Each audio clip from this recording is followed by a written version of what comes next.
لا فتح الا علی لا سیف الا ذوالفقار، وہ جانتے ہیں کہ علی المرتضیٰ کی شجاعت کیا ہے۔ قاضی نے کہا بیٹے کی گواہی باپ کے حق میں ناجائز ہے۔ اس پر مولا کائنات نے فرمایا کیا اہل جنت کی گواہی ناجائز ہے؟ کیونکہ رسول کریم صلی اللہ تعالی علیہ وسلم نے فرمایا حسن اور حسین سرداران جنت ہیں۔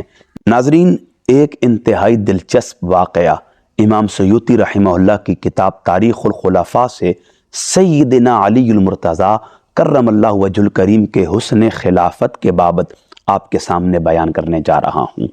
قاضی شریح روایت کرتے ہیں جنگ صفین کے موقع پر مولا کائنات کی ایک زرہ گم ہو گئی۔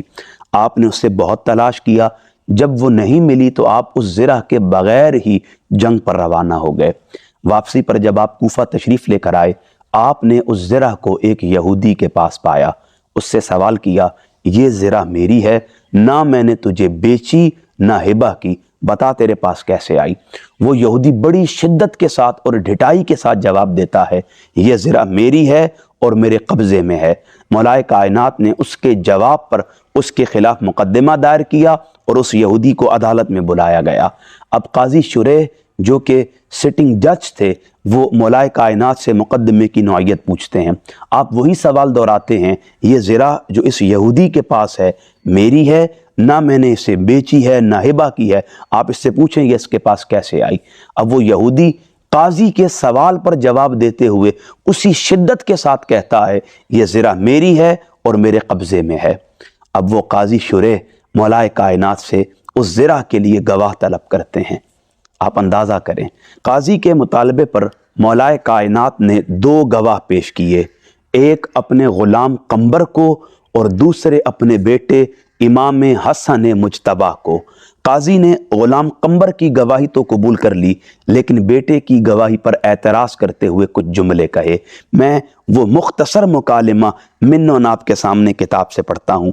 قاضی نے کہا بیٹے کی گواہی باپ کے حق میں ناجائز ہے۔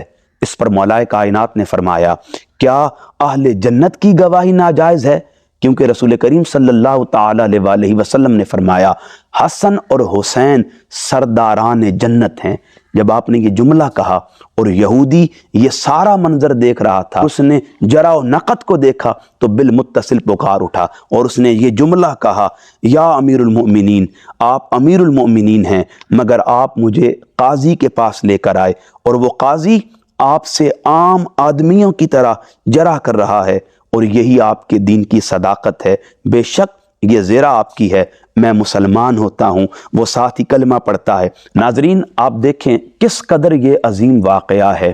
کیا یہودی مولا کائنات کی عظمتوں سے ناواقف تھے؟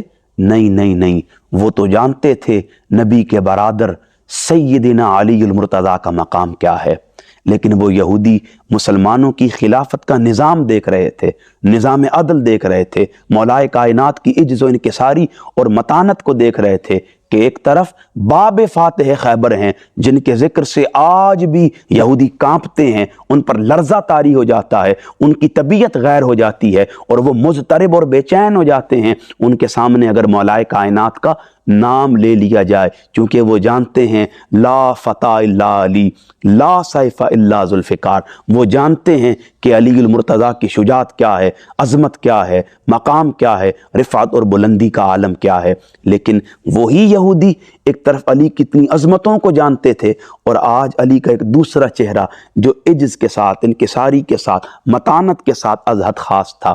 یعنی خلافت کے باوجود مولا کائنات کس قدر انسانی اقدار کا حیا کرنے والی شخصیت تھے، کس قدر عدل کو روا رکھنے والی شخصیت تھے، کس قدر محبت کے ساتھ فیصلہ کرنے والی شخصیت تھے کہ آپ حق پر ہوتے ہوئے بھی، خلیفۃ المسلمین امیر المؤمنین ہوتے ہوئے بھی، اپنے معاملے میں بھی ذرا سی بھی کوئی ایسی بات روا نہیں رکھ رہے جو خلافت پر انگلی اٹھا سکے، اسلامک سسٹم کے اگینسٹ جا سکے۔ آپ موریلٹی کو پروموٹ کرتے ہوئے اس یہودی کو بھی اس کا حق دفاع دیتے ہیں اور اسے عدالت میں لے کر آتے ہیں کہ وہ گواہ پیش کر سکے اور اپنے دعوے کو سچا ثابت کر سکے۔